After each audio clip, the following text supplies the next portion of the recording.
Tucumcari, New Mexico, September 3rd, 1973. On that stifling dawn, when the hot wind blew dust across the crooked headstones, Elias Montoya, the gravedigger the town barely remembered existed, stared at a map far too old to be trusted, a yellowed sketch forgotten in a drawer no one had opened in decades. Most people would have thrown that paper away. But Elias did something improbable. He turned it toward the faint lantern light, traced each uneven line with his finger, and saw something no one had ever noticed. That simple gesture, almost instinct, almost desperation, would change everything. Elias was a worn-out, underestimated man, living between overdue bills, silence, and the eternal desert dust. A man who had nothing but his cracked hands and a family hoping life would someday be less cruel. He wasn't chasing fortune or glory. He just wanted to survive one more week. But that night, when the map revealed a hidden gap between the dead and the earth itself, Elias found more than an old mistake. He found the beginning of a transformation no one in that town,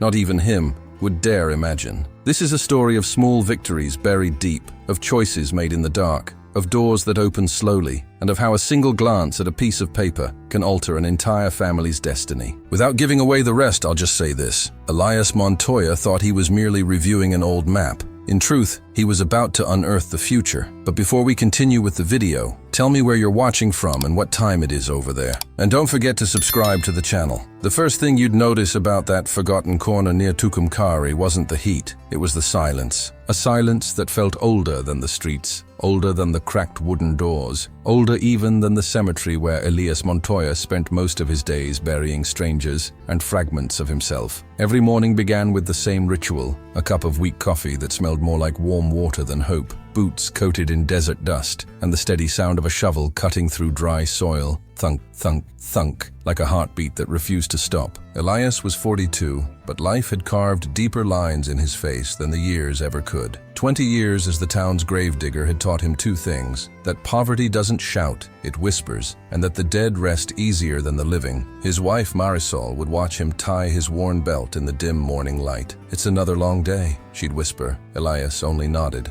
Words were a luxury reserved for people who had choices. Their house was small, wooden and tired, the kind of place where the wind entered without knocking, slipping through the cracks as if it lived there too. The table wobbled, the roof complained every time it rained, and the pantry was a museum of scarcity. Beans stretched through the week, flour measured like treasure, sugar bought only on good months. But the cemetery, that was Elias's kingdom of dust and silence. The wooden gate shrieked each time he pushed it open, and the sun always seemed angrier there, burning the back of his neck while he straightened crooked headstones. He moved slowly, not because he was old, but because exhaustion had learned his name. The town didn't think much of him. To them, Elias was a background character, someone who existed only when death knocked. But he held on to dignity, the way some men hold on to prayer. And yet, there was a problem lurking beneath the surface. The cemetery was filling up, faster than anyone admitted. Too many graves, too little land, and too many years of poor record-keeping meant Elias sometimes had to guess where the empty plots really were. One afternoon, while placing a wooden cross into the stubborn ground, he felt the shovel hit something harder than soil. A coffin, but not where any map claimed one should be. His breath caught in his throat. He wiped the sweat from his forehead, narrowed his eyes, and whispered to himself, "The dead are shifting, or the lies are." He went to the tiny shed behind the chapel, a place that smelled of rust and old paper. There, mixed with decades of forgotten documents,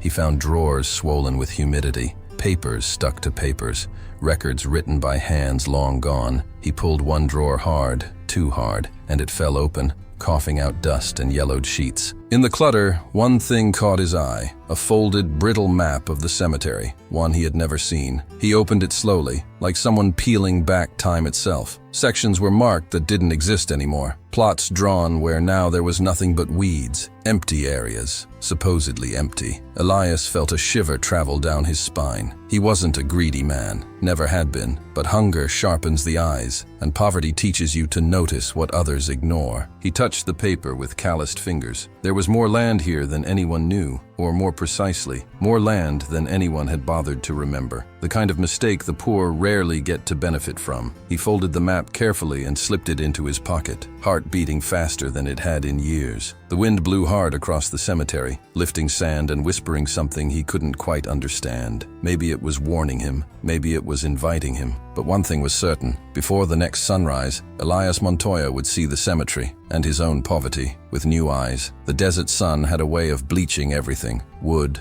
stone, hope. By the time Elias walked home that evening, the sky was the color of a dying ember, and each step raised a small cloud of dust that clung to his boots like unpaid debts. Inside the house, the smell of thread and tiredness floated in the dim air. Marisol sat near the small window, her sewing machine rattling like an exhausted heartbeat. She stitched with fingers so worn they looked almost translucent under the weak lamp. "Did you eat today?" Elias asked softly. She didn't look up. "I had coffee."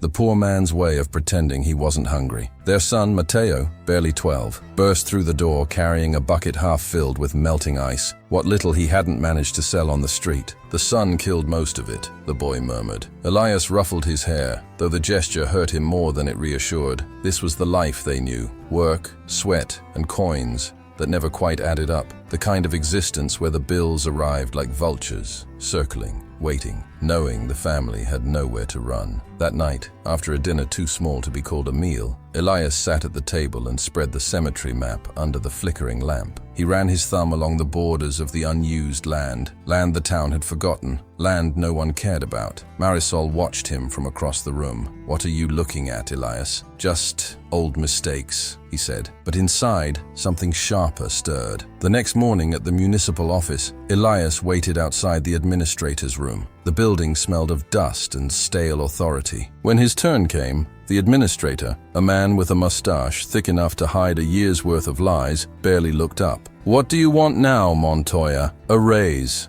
Elias said plainly. The man laughed, not loudly, that would have required respect, but softly, like he was brushing aside a fly. "You dig holes, Montoya. Holes don't pay differently depending on who digs them." Elias held his gaze. For 20 years you've done the same thing," the man cut in. "If you want more money, get more dead people." It was meant to be a joke, but it sliced deeper than a shovel through dry soil. Elias walked out with shoulders heavier than when he entered. The world outside felt brighter, almost mocking. He passed children playing with sticks, stray dogs searching for scraps, and women hanging clothes that the desert wind would cover with dust before they dried. By the time he reached the cemetery gate, his anger had settled into something colder, something practical. Inside the old chapel office, he began digging through the registers again. Births, deaths, burials, pages missing, pages rewritten, pages stained by time and neglect. Hours passed, and then a detail, small, almost invisible. A series of years where no burials were recorded, even though Elias remembered seeing stones in that area since his childhood. Mistakes stacked on top of mistakes. The kind of bureaucratic blindness that creates shadows. Shadows a desperate man might step into. He whispered to himself, "Nobody sees the cemetery like I do." He felt the map in his shirt pocket,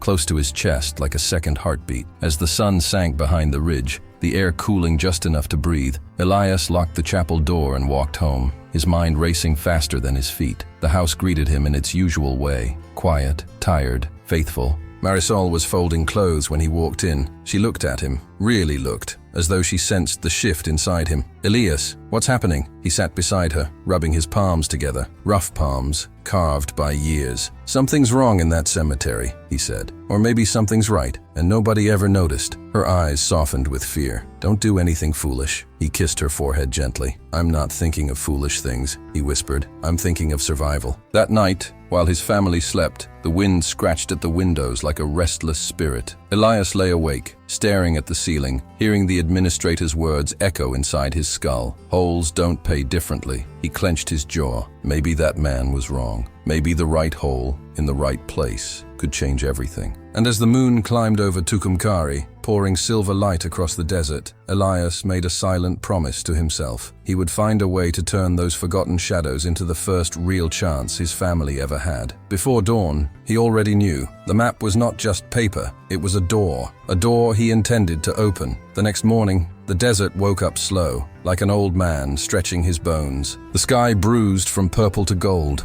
and the wind carried that familiar mix of sand and silence. Elias arrived at the cemetery before anyone in town had lit their stoves. He closed the gate behind him and walked straight to the chapel office, his boots echoing on the cracked floorboards. He didn't bother with the lamp. The rising sun was enough. He laid the map across the table, smoothing its wrinkled edges with hands that trembled. Not from fear, but from possibility. The paper was brittle, almost ready to disintegrate. Lines drawn by a hand long dead. Sections marked with numbers he'd never seen. But what struck him most was what wasn't there. Rows of graves that now existed, but weren't on the map. Plots marked empty that were now full. Areas recorded as untouched land even though Elias had dug there himself years ago. It was chaos disguised as order, a bureaucracy left to rot. But to a man who knew every corner of this cemetery like his own scars, it wasn't chaos at all. It was opportunity. He traced one area with his finger, a long rectangular section bordered by an old mesquite tree. The map showed it empty. His memory showed otherwise. Someone lied, Elias murmured. No, not lied. Forgotten, ignored, neglected. A poor man knows the difference. He folded the map and walked out into the open grounds. The morning sun painted the headstones in long shadows. He paced the area marked unused, counting steps, aligning his memory with the ancient paper. 20 steps north, 8 west, 5 toward the old fence. His heart pounded. The map said it was untouched soil. The ground told a different story entirely. It sagged in places, the way earth does after years of settling over a coffin. Elias crouched, pressed his palm to the dirt. Warm, dry, lying. He stood up slowly. They don't know this land, he whispered. Not like I do. For the first time in years, he felt something flicker inside him. Not hope exactly, but the sharp edge of hunger turning into intention. He knew every grieving family in that town. He knew who struggled to pay funeral fees, who begged for mercy, who buried loved ones with shame because they couldn't afford the price of dying. He also knew the funeral homes charged more than many families earned in 2 months. The town was full of people desperate for dignity, and here he stood, holding pieces of land that nobody remembered, nobody claimed, nobody cared about. Land he could use, a simple trick if he dared. As he stared at the earth, a memory surfaced, his father's voice, low and tired. Son, the poor don't get chances. They get moments, and if you miss them, they don't come back. Elias closed his eyes. This was a moment, not a blessing, not a miracle. A moment born from neglect and dust and forgotten ink. He spent the rest of the morning carefully walking the cemetery with the map pressed against his thigh. Each inconsistency was like a pulse, a sign, a quiet invitation. By midday, he had counted 47 plots shown as empty on the map, but full in reality. And more importantly, 12 plots shown as full, but empty. 12 places where no coffin had ever touched the soil. 12 loopholes in a system held together by laziness and fading memory. 12 chances. He wiped the sweat from his brow, staring at the ground as if it were speaking to him. And in a way, it was. That afternoon, as he walked home, the desert heat wrapped around him like a warning, but he didn't slow down. His steps were quicker now, sharper, driven by a clarity that frightened him. When he entered the house, Marisol noticed immediately. Elias, your eyes. Something's changed. He sat down, exhaling as if he'd carried the whole cemetery on his back. I found land today, he said quietly. She frowned. What do you mean? Land nobody knows is there. Land nobody checks. Land I could use. Her needle froze between her fingers. Use for what, Elias? He didn't answer with words. He simply unfolded the map and pushed it toward her. She traced the lines, confusion turning into realization, then into fear. Elias, this is dangerous. Yes, it's wrong. Maybe. We could lose everything. He leaned forward, voice low and steady. We have nothing to lose. She looked into his tired eyes carved by years of pain, responsibility, and dust. She saw a man pushed to the edge by necessity, not greed. A man who had buried too many dreams, including his own. With a trembling breath, she whispered, just be careful. Outside, the wind picked up, rattling the loose boards of their house, carrying sand like tiny blades. And Elias, staring at the map spread across their table, understood something deeply and dangerously. To change his family's life, he would need to step into the shadows, the ones the dead had left behind. Before the next sunrise, he would make his first move. The sun hadn't even risen when Elias stepped out of his house the next morning. The sky was still a deep, indifferent blue, the color of a secret not yet confessed. He walked toward the cemetery with a pace that wasn't fast, but determined, like a man who had already made peace with the weight of his choices. The gate creaked when he pushed it open. It always did. But today, that sound felt different, almost like the cemetery was acknowledging him, accepting the deal he hadn't spoken aloud, but had already made in his heart. Elias stood in front of the section of land the map claimed was empty. He stared at it for a long while, listening to the silence, not the silence of peace, the silence of a crossroads. He took off his hat, wiped sweat from a forehead that wasn't sweating yet, and murmured, "Forgive me, whoever you are." And then he put the shovel into the ground, not to find a body, but to see if the map was telling the truth. The soil gave way easier than he expected. Too easy. No signs of a coffin, no resistance, just untouched earth. After 2 feet of digging, he knew. The map was right. This plot was untouched, never used, never claimed, never recorded properly. The town thought a grave was here, but there was nothing. A space forgotten by the living. A space he could use. He covered the hole quickly, tamping it down with deliberate care, not to hide something, but to prepare for something. Because fate, in its strange and cruel timing, brought him the first test that very same afternoon. A young woman came to the cemetery carrying a wrapped bundle against her chest. A bundle too small, too light. Her eyes were red, swollen from crying hours that hadn't ended yet. "Are you the Gravedigger?" she whispered. Elias nodded softly. "My baby. She couldn't finish the sentence. Her voice cracked like brittle wood. He guided her to a bench beneath the mesquite tree. She explained that she had no money, none, and the funeral home had turned her away. A burial cost more than 3 months of her wages cleaning motels. "I can't let her stay in a drawer like that," she said, trembling. She wasn't even here long enough to be remembered. Elias felt his throat close. He had buried countless people, but never a pain so fresh, so naked, so small. He thought of his own son, of hunger, of shame, of the choices poverty forces on a person. He took a long breath. "I'll help you," he said. Her eyes widened in disbelief. "But I can't pay." "You'll give what you can," Elias said. "And if that's nothing, then nothing is fine." She cried harder, the quiet kind of crying that comes from a soul already bruised beyond measure. Elias led her to the very plot he had tested that morning, the untouched plot, a place where the town believed a grave already existed. He dug slowly, gently, as if the earth itself might break under the weight of sorrow. The mother knelt nearby, whispering lullabies to a silence that shouldn't have existed. After the burial, Elias placed a small wooden marker at the head of the tiny grave. He carved the child's name with the tip of his knife, hands steady despite the storm inside him. When it was finished, the woman reached into her pocket and pulled out 2 crumpled bills, barely enough to buy flour. "It's all I have," she said. Elias looked at the money, then at her trembling hands. For a moment, guilt stabbed him, not for what he had done, but for what he was starting. He accepted the money, but gently, not because he wanted it, not because he deserved it, but because he knew refusing would break her even more. As she walked away,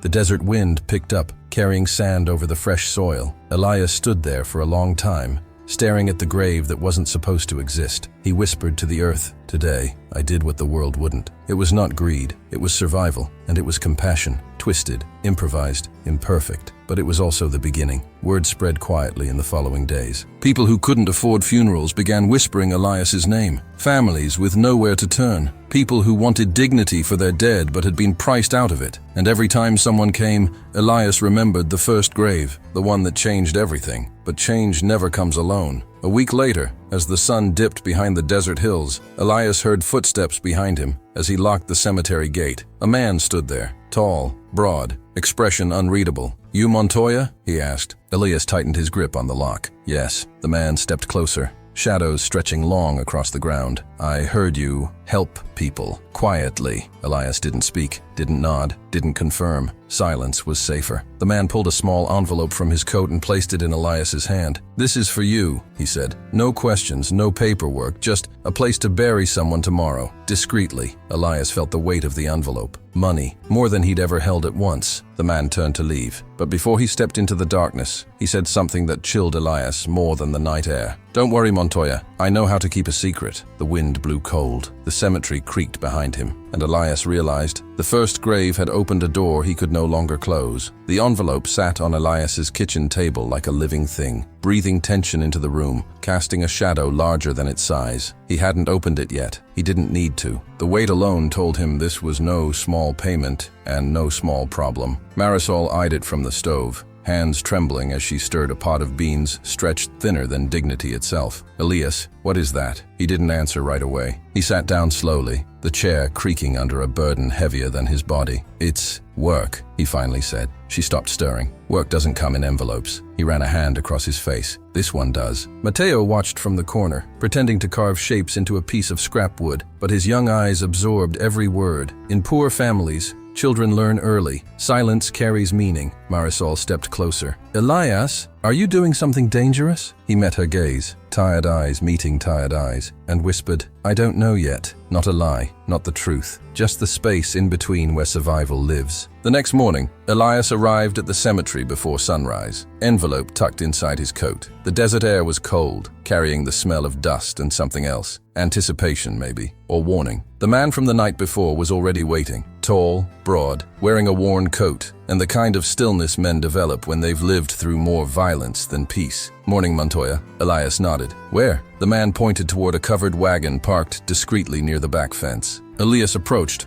heart thudding in his chest. Under the tarp lay a body wrapped tightly in cloth. No casket, no paperwork, just weight and silence. "Family trouble," the man said. "Long story, needs to be buried fast. Quiet, you understand?" Elias did, too well, and so he led the man to one of the empty plots, the kind the map had revealed to him. The ground there was soft enough, the location forgotten enough. He dug, the man watched, neither spoke. When the work was done, the man handed Elias another envelope, thinner than the first, but still heavy enough to change the course of a month. "You did good," the man said. "Word is spreading." As he walked away, Elias whispered to himself, "Is that good or bad?" He didn't know yet. By the end of the week, 3 more families had come. Some whispered, some cried, some lied, all paid. And for the first time in decades, Elias brought home groceries without counting each coin twice. Marisol stared in disbelief as he placed a sack of flour, a bag of rice, and even a small piece of meat on the counter. "Elias, this is too much." "It's honest," he said. But was it? The question twisted inside him, like a buried root. That Sunday at church, people looked at him differently. Not with respect. No, the poor rarely receive that. But with curiosity, suspicion, maybe envy. A woman whispered to another, "Did you hear? Montoya's charging behind the city's back." A man muttered, "A gravedigger making money. Something's wrong." A gravedigger wasn't supposed to get rich. Not in their world. Not ever. Elias felt eyes follow him all morning. And then came the worst of them, the administrator. He cornered Elias near the exit of the church, smile thin and poisonous. "I hear you've been busy, Montoya." Elias stiffened. "Just doing my job." The administrator stepped closer, lowering his voice. "Be careful. Men like you don't get to be clever. Not in this town." It wasn't advice. It was a threat wrapped in a smirk. Elias said nothing. He walked home slowly, boots dragging through the dust, the administrator's voice rattling inside his skull. "Men like you, poor men, silent men, replaceable men." But Elias wasn't that man anymore. Not entirely. Something had shifted. He had touched money, real money, and the weight of it had changed the weight of his decisions. Yet poverty, even when fading, leaves an imprint. It teaches you to flinch at footsteps behind you, to doubt good fortune, to fear the future more than the past. That night, while his family slept, Elias sat at the table with both envelopes in front of him. He opened them finally. Bills, crisp, folded, real. More money than he had seen in years. He ran his thumb over the edges, heart pounding, breath unsteady, because the truth hit him with merciless clarity. He had crossed a line, quietly, softly, but undeniably, and lines once crossed tend to disappear in the dust behind you. He closed his eyes. The cemetery was no longer just a place of death. It was a doorway, a business, a secret, but secrets have a way of echoing. Just before dawn, someone knocked on his door. A single knock, firm, slow. Elias froze. Marisol stirred in bed. "Who is that at this hour?" He didn't answer, because he recognized the silhouette outside. Tall, broad, familiar. The man from the burial. Back again, with another request. Another deal, another envelope, and a sentence that would mark the beginning of something far bigger than Elias had imagined. "Montoya, we need to talk. What you did last time. Some people liked it." Elias felt his stomach tighten. Some people. Who? What people? People with money? Power? Secrets darker than any grave? The door creaked open, and Elias, standing at the threshold between his old life and the dangerous new one, understood. He wasn't just burying bodies now. He was burying his way into a world he didn't understand and couldn't walk away from. The man stood in the doorway like a shadow carved out of the desert night. Broad shoulders, heavy boots, a presence that filled the small house without saying a word. Elias felt the cold air slip past him as if the night itself had followed the stranger inside. Marisol clutched her shawl tighter. Mateo watched from behind the bedroom curtain, eyes wide with the kind of fear only children understand. "Montoya," the man said quietly, "we need to talk." Elias stepped outside and closed the door behind him, leaving his family in the flickering glow of their lantern. The wind rolled across the yard, carrying dust and secrecy. "What is it?" Elias asked. The man didn't waste a second. He handed Elias a folded sheet of paper, thicker than anything ordinary. Elias unfolded it with rough fingers. Inside was a name, a location, a sum of money handwritten in pencil. Half a year's salary for a single burial. Elias swallowed hard. "This is too much." The man smiled, the kind of smile that hides more than it reveals. "Not for the people I'm speaking for." Elias studied him. "Who are you speaking for?" The man took a slow breath, eyes drifting across the dark horizon. "Folks with land, folks with cattle, folks with disagreements in their families." A pause. "People who don't want the town involved." Elias felt a cold knot form in his stomach. This wasn't about poverty anymore. This wasn't about grieving families with empty pockets. This was different, bigger, darker, complicated. "I bury the dead," Elias said carefully. "I'm not part of anyone's business." "But you could be," the man replied. "You've got something rare here, Montoya.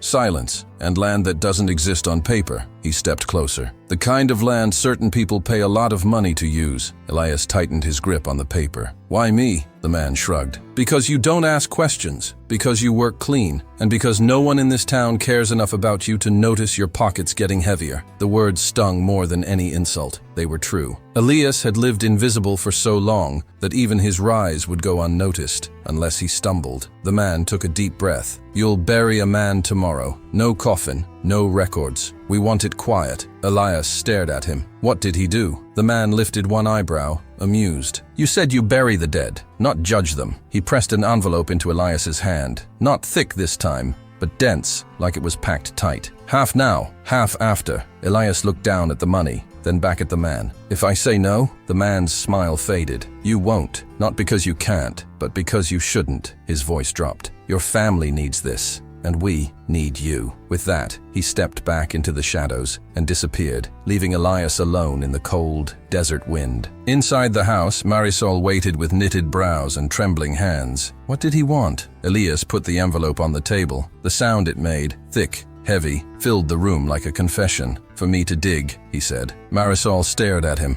searching his face for something she feared to find. "Elias, this isn't the same as before. I know. These people, they aren't like the families you've helped. This feels wrong." He leaned on the table, shoulders sagging under a weight heavier than any grave he'd ever dug. "Marisol, I don't think we get to choose clean choices anymore." Her eyes filled with tears, not dramatic tears, but quiet ones, born from years of pushing pain down so deep it almost stopped hurting. "But what about Mateo?" she whispered. The question lodged in Elias's chest like a stone. He had always endured hunger, humiliation, exhaustion, but the idea of danger touching his son, that was different, unbearable. "We'll be careful," he said, though the words tasted like sand. Before dawn, Elias walked to the cemetery with the envelope in his pocket and the stranger's instructions in his head. The desert night wasn't fully gone. A pale gray light stretched over the ground, turning headstones into silhouettes. He dug slowly, methodically. Every thrust of the shovel felt like carving deeper into consequences he couldn't undo. And then,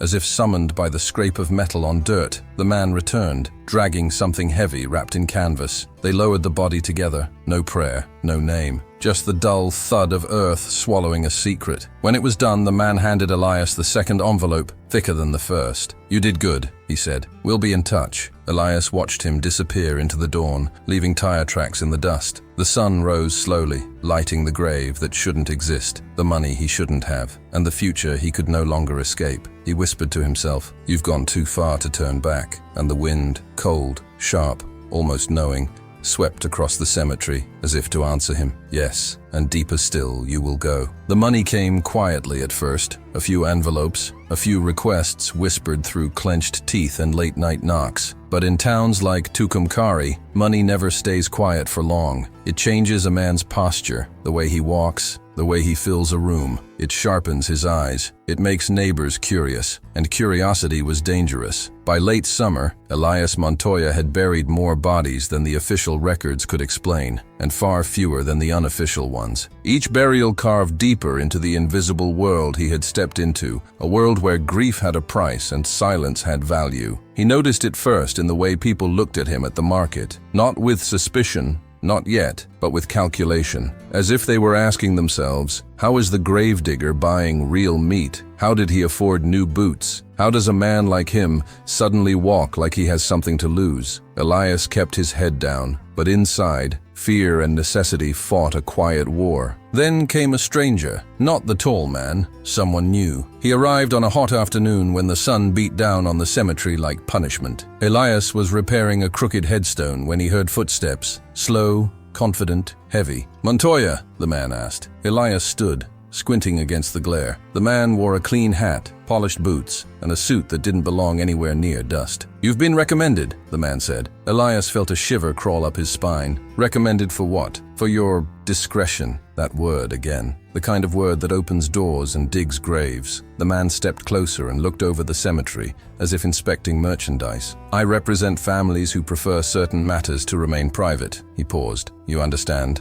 Elias nodded slowly. He understood too well. "We're willing to pay well," the man continued. "Better than anyone else." He opened a leather pouch and handed Elias a thick wad of bills, not an envelope. Cash, clean, crisp, heavy. "For what?" Elias asked. "Advance," the man replied casually. "We'll bring you our business soon enough." The man turned, walked away, and disappeared behind the chapel. Elias stood alone, holding the pouch, heart pounding. This wasn't poverty anymore. This was a world that fed on shadows and paid in silence. And then the requests began to multiply. Families that didn't want investigations, landowners who didn't want disputes, men who died in ways best forgotten. Each night brought a new knock. Each knock brought money, more money than Elias had ever imagined. At first it terrified him, then it numbed him, and then it changed him. Not into someone greedy, but into someone finally able to breathe. For the first time in decades, Elias bought things without bargaining. A strong roof, decent shoes for Mateo, a second-hand dress for Marisol that made her blush like the girl she used to be. But with the rise came danger. One evening, as Elias locked the gate, a local shopkeeper approached him. "Montoya," the man said, voice low. "People are talking." Elias's heart skipped. "Talking about what?" "You. The money." The man leaned in. "A gravedigger doesn't earn what you're spending." Elias clenched his jaw.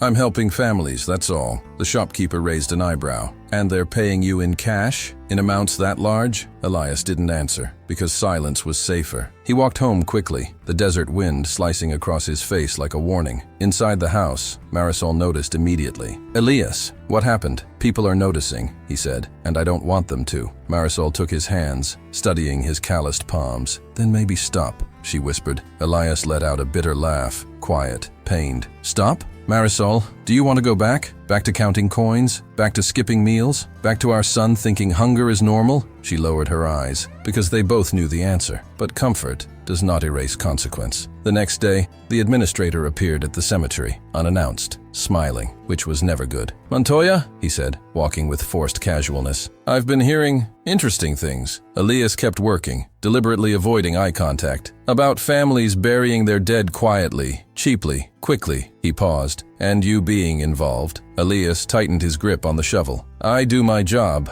The administrator chuckled. "You do something, that's for sure." He leaned closer. "Just remember, if you're making money, I expect my share." There it was, corruption wearing the face of authority. Elias stared at him, feeling something deep inside his chest tighten. Not fear, not anger, but a cold, simmering resolve. "I don't owe you anything," Elias said quietly. The administrator's smile vanished. "You will," he whispered, "soon." He walked away, boots crunching on gravel, leaving Elias standing in the heat with sweat dripping down his neck. The war had begun, not a war of guns, but of secrets, of land, of who controlled the silence. That night, the tall man returned, the one who had first hired him. He stood in Elias's doorway, face unreadable. "We've received word," he said. "The administrator is asking questions." Elias swallowed hard. "What does that mean?" The man stepped inside, shutting the door behind him. "It means something simple, Montoya." He paused. "You're in our world now, and when problems come, we expect you to help us solve them." Elias felt the air thicken around him. "What do you want from me?" he whispered. The man smiled, slow and cold. "Nothing yet." He tapped the table twice. "But soon you'll understand what kind of gold is buried under that sand." Elias looked at the money on the table, clean, heavy,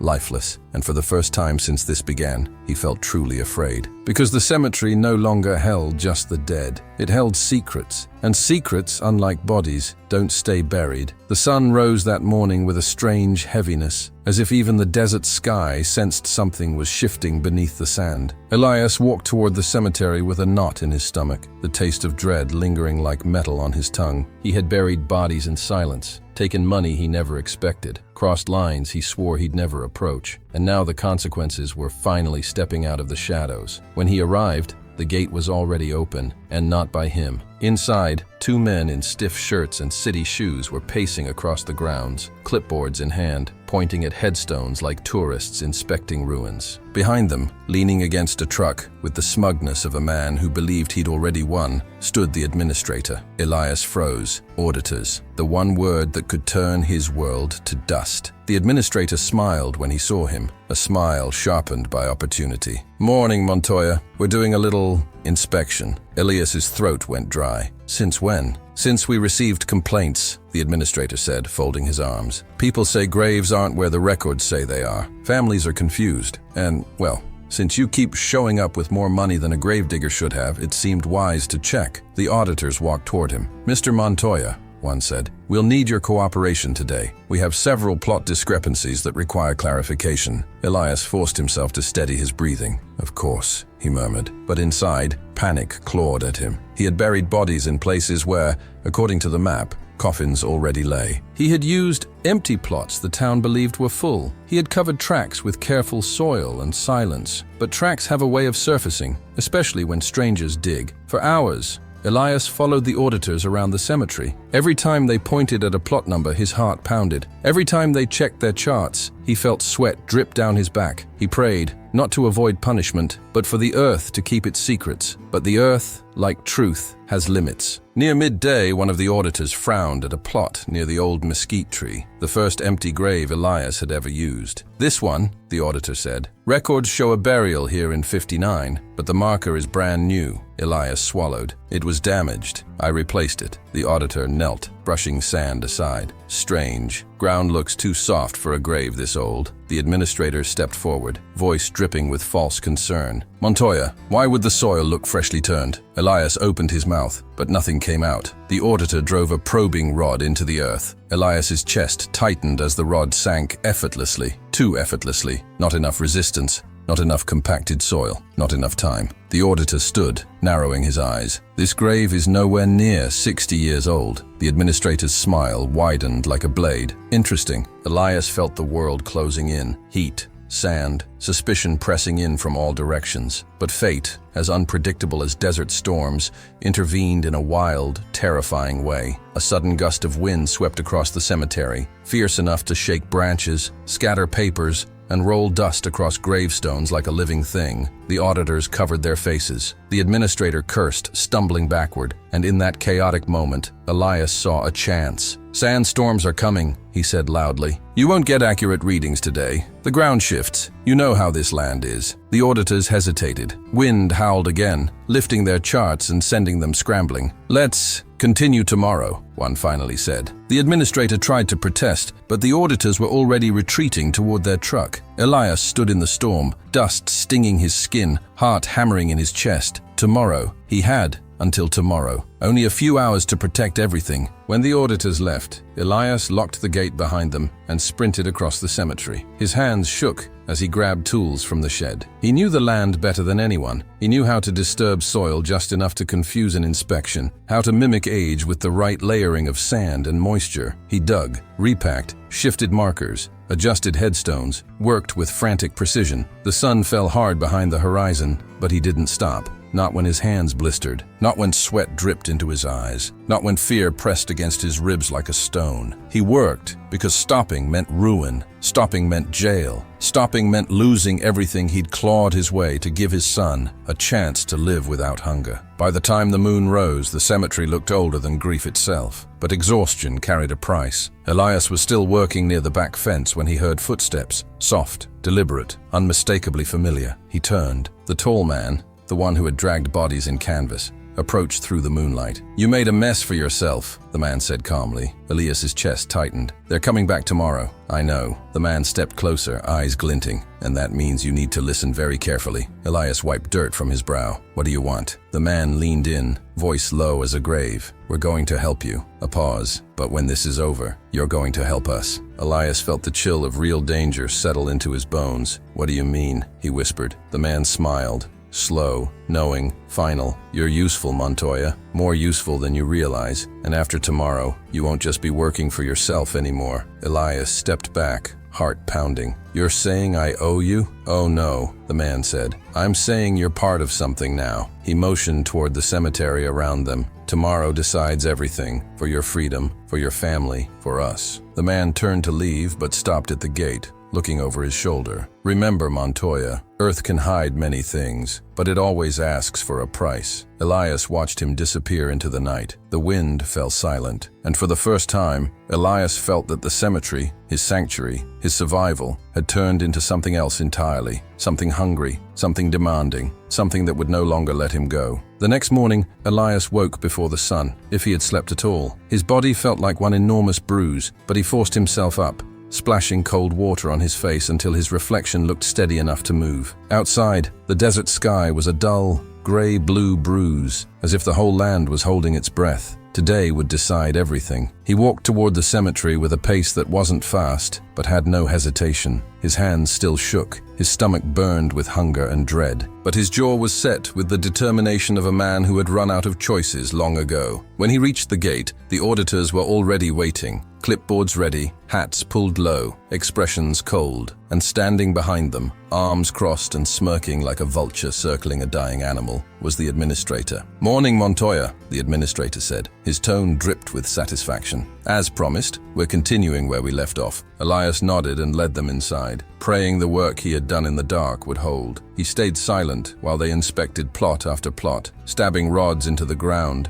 checking soil levels, marking inconsistencies, and somehow, miraculously, everything held. Every mound, every marker, every lie shaped by his desperate hands. The auditors grew quiet as the hours passed. Suspicion gave way to boredom. Doubt gave way to technical frustration. By midday, one of them finally sighed. "Maybe the papers were wrong," he said. The other nodded. "It happens with old cemeteries. Records get lost. Soil shifts. Nothing unusual." The administrator's jaw tightened. "But the complaint seems unfounded," the auditor snapped. "This place is old, but it's not fraudulent." Elias felt air return to his lungs for the first time in days. But just when relief began to stir in his chest, the taller auditor added, "We'll still need to speak with the land registry. Make sure all plots match the town's deed division." Elias froze. The administrator's smirk returned, and that was when a voice cut through the silence. Smooth, confident, out of place in a cemetery. "That won't be necessary." Everyone turned. 3 men were approaching from the far end of the cemetery. Clean boots, pressed shirts, dustless hats. Men who didn't belong to this town. Elias recognized the tallest one, the man who had been coming to him with requests. He walked straight to the auditors, smiling as if handling a matter of routine. "I'm Thomas Calder," he said, "representative for the Calder Ranch Holdings." The name landed like a stone dropped in a pond. Calder Ranch was one of the wealthiest landholders in the entire region. The auditor blinked. "You are involved with this cemetery?" "Indirectly," Calder replied with a dismissive wave. "We've already initiated a private acquisition of this land for expansion purposes." Elias's heart stopped. "Expansion? What expansion?" Calder handed the auditor a thick folder, documents printed on heavy paper, stamped, signed. "Here are the preliminary agreements," Calder said smoothly. "We ask that the city suspend any ongoing inspections until the acquisition is completed." The auditors skimmed the papers, eyebrows lifting. "If the land is being purchased," one said, "the inspection is irrelevant." The other auditor nodded. In that case, we'll close our report. Good day, gentlemen, the administrator sputtered. Wait, what acquisition? I haven't approved any. Calder tilted his head. You weren't consulted. The administrator's face reddened with embarrassment and fury, but he had no power here. Not against money, not against names like Calder. Within minutes, the auditors packed their tools, climbed into their truck, and drove off. The administrator glared at Elias, eyes full of resentment and something like fear, and stormed away without another word. Elias stood in the middle of the cemetery, breath shallow, legs weak. He was safe, for now. Calder approached him. You handled the preparations well, Calder said. Better than expected. Elias swallowed hard. What is this? Why are you buying this land? Calder smiled. Not cruelly, not kindly, but with the cold confidence of a man who sees 3 moves ahead. This land is valuable, Montoya, not for the dead, but for what lies under it. Elias frowned. Under it? Calder stepped closer, lowering his voice. Oil, Elias. There's oil under this ground. The words hit harder than any shovel to the chest. Oil. Under the cemetery. The place Elias had lived and suffered and buried more than bodies in. But then Calder said something even more devastating.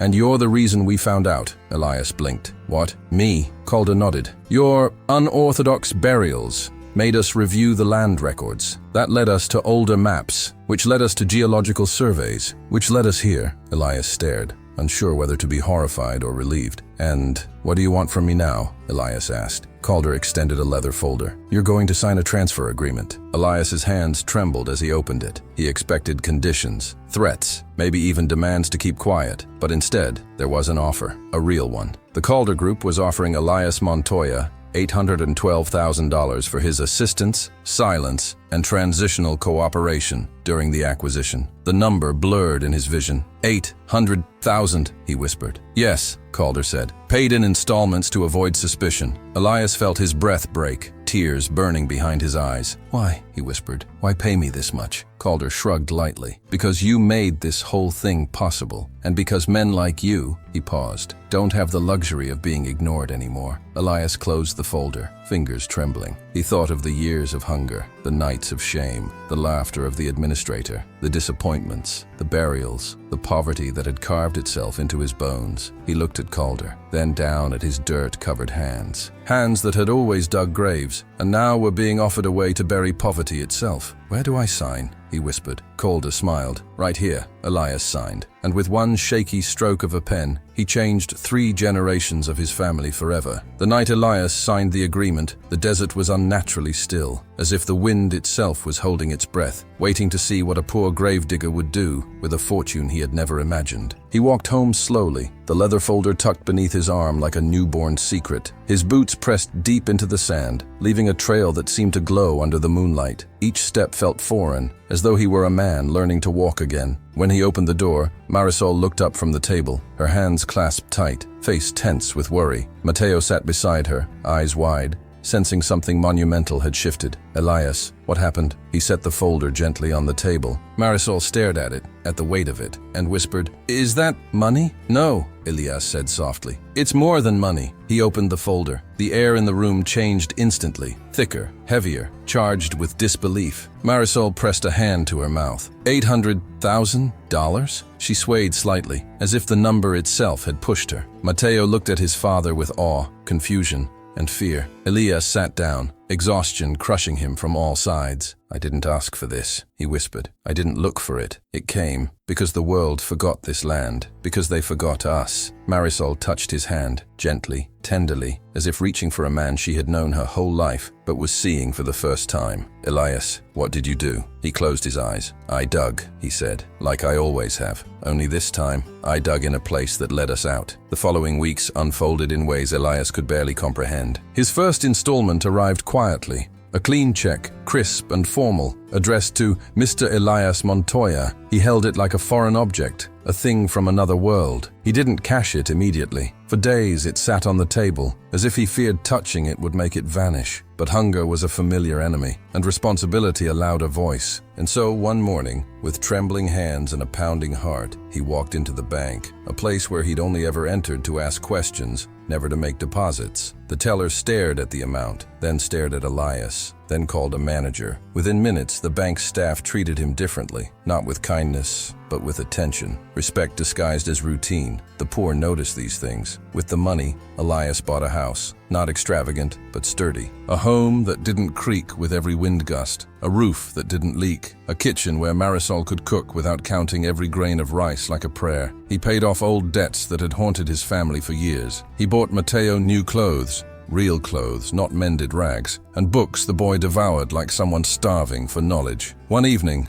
Mateo sat beside him on the porch and asked, "Papa, are we rich now?" Elias took a long breath. "We're safe," he said. And for a man who had lived his entire life on the edge of hunger, safe felt wealthier than gold. But wealth didn't erase memory. Elias still walked to the cemetery some mornings, out of habit, out of attachment, out of a strange sense of debt to the land that had betrayed him for so long and then rewarded him all at once. One dawn, he stood at the entrance, inhaling the familiar scent of dry earth and mesquite. The sky glowed with the first light, washing the headstones in soft silver. He placed his hand on the old gate. It creaked, the same old sound, but now it felt like a farewell instead of a greeting. He walked the paths he had carved over decades, tracing the lines of his own life in every mound of earth. He paused at the tiny grave of the baby he had buried for free, the first grave that changed everything, the one that made him cross the line between surviving and risking. He kneeled, brushed sand from the wooden marker and whispered, "I didn't forget you." Then he stood before the plot where he had taken the first envelope of money, the plot that opened doors he never knew existed. He whispered there too, "I didn't forget what I did." Finally, he stopped at the far corner of the cemetery, where the land sloped gently toward the horizon. The soil here was untouched, not by death, not by lies, not by fear. It was here that the oil company would dig. It was here that his past would fade and his future would rise. He closed his eyes and felt the warm desert breeze brush against him, carrying the faint scent of creosote and dust. This land had taken everything from him once. Now, it had given everything back, not as a blessing, not as a miracle, but as an exchange, a harsh,